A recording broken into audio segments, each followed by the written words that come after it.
son came home and found his father begging. The traffic light on 5th and Main had just turned red when Marcus Whitfield saw the old man on the corner, cardboard sign in trembling hands, and something in his chest cracked wide open. Because underneath the grime and the years, he recognized his own father's eyes. If you believe in kindness, in second chances, and in stories that remind us what really matters, hit that like button, drop a comment below, share this with someone who needs it, and subscribe to Whispering Tales Stories so you never miss a story like this one. Marcus hadn't seen his father in almost 6 years.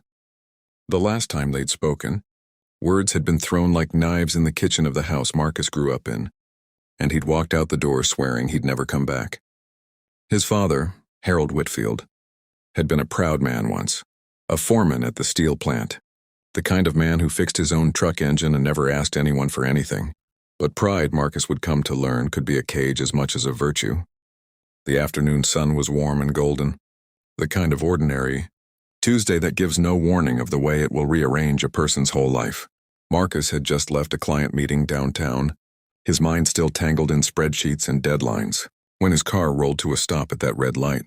He glanced out the window out of habit, the way city people do, scanning faces without really seeing them, and then he saw him, a stooped figure in a coat too heavy for the weather, holding a piece of cardboard that read, "Anything helps, God bless." For 3 full seconds, Marcus told himself it wasn't possible. His father was supposed to be at the house in Millbrook, arguing with the television. Tending his small garden of tomatoes, he was too stubborn to water properly. His father was supposed to be anywhere but here on a street corner, invisible to the thousands of people rushing past him every day. But the eyes didn't lie.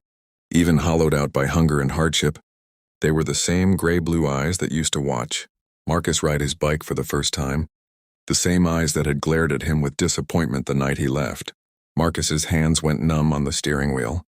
The light turned green behind him and a car honked, but he couldn't move. He pulled over onto the shoulder, hazard lights blinking, and sat there for a full minute just breathing, trying to convince his heart to slow down. When he finally stepped out of the car, his legs felt like they belonged to someone else. He walked toward the corner slowly, the way you'd approach a wounded animal, afraid that any sudden movement might make it bolt. His father didn't recognize him at first. How could he? With the sun behind Marcus and years standing between them, Harold's gaze was fixed somewhere past his shoulder, distant and tired, the look of a man who had stopped expecting anything good to happen to him. "Dad?" The word came out cracked, barely above a whisper, but it landed like thunder. Harold's head snapped up.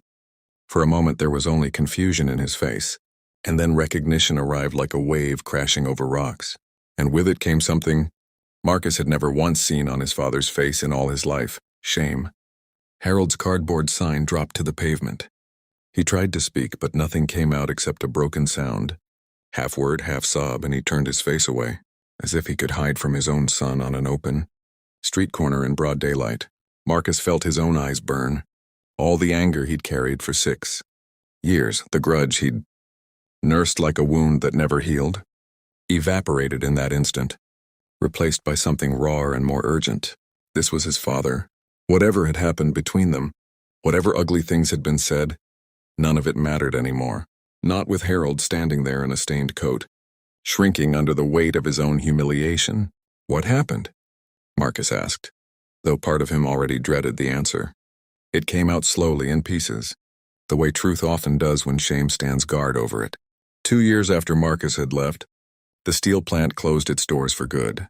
The whole operation shipped overseas, and Harold's pension had been swallowed up in a company bankruptcy that left hundreds of workers with nothing.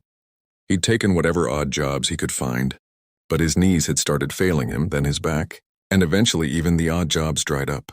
The house Marcus grew up in was gone, foreclosed and sold at auction 8 months ago. Harold had been living in a shelter downtown for the past 3 months, and on the days the shelter was full, he slept in the doorway of an old, shuttered bookstore, 2 blocks from where he now stood. He'd never once tried to call Marcus. That detail hurt more than anything else in the story. Harold looked at his son with an expression that was almost pleading, and explained in a voice worn thin as old rope that he couldn't bear the thought of Marcus seeing him fail, couldn't stand to have his son know that the man who used to have all the answers had none. Left it all. He'd rather freeze on a park bench, he said, than call his son and admit defeat. Marcus stood there on the sidewalk with the whole city moving around them, indifferent, and felt something in him break and rebuild itself at the same time. He thought about all the nights he'd lain awake angry at his father for things said in the heat of an argument neither of them fully remembered anymore, and how none of those words seemed to matter next to the sight of Harold's cracked, frostbitten hands. He didn't ask another question. He simply reached out and took his father's arm, the way you'd steady someone about to fall, and said, "You're coming home with me, right now." Harold resisted out of habit more than conviction, mumbling that he didn't want to be a burden, that he'd figure something out, that Marcus had his own life to live. But Marcus held firm, guiding his father toward the car with a gentleness that surprised them both, and for the first time in years, Harold let himself be led instead of insisting on leading. The drive to Marcus's apartment was quiet except for the hum of the engine and the occasional shaky breath from the passenger seat. Marcus glanced over more than once, watching his father stare out the window at a city that had grown unfamiliar to him, and he felt a fierce, protective love rising in his chest, the kind he hadn't allowed himself to feel in a long time, because feeling it meant admitting how much the distance between them had cost. That night, Marcus made up the guest room, gave his father clean clothes, and sat with him at the kitchen table over a simple dinner of soup and bread, the first hot meal Harold had eaten indoors in weeks. They didn't talk about the past, not yet. There would be time for that, for the slow work of forgiveness and rebuilding trust brick by brick. For now it was enough to sit together in the warm light of an ordinary kitchen, two men who had lost each other and, through the strangest twist of fate, found their way back. Over the following weeks, Marcus helped his father see a doctor about his knees, helped him apply for the benefits he was owed, and slowly, patiently, helped him rebuild a sense of dignity that circumstance had stripped away. Harold began to stand a little straighter. He started fixing small things around Marcus's apartment out of old habit, tightening loose cabinet hinges, oiling a squeaky door, small acts of usefulness that seemed to restore something in him that poverty had almost erased. And in the evenings, they finally began to talk and really talk about the argument that had split them apart, about grief neither of them had processed after Marcus's mother passed, about pride and fear and the foolish things people say when they don't know how to say what they actually mean. If this story has touched your heart even a little, please take a moment to like this video, leave a comment sharing your thoughts, and share it with someone who might need a reminder that it's never too late to find your way back to the people you love.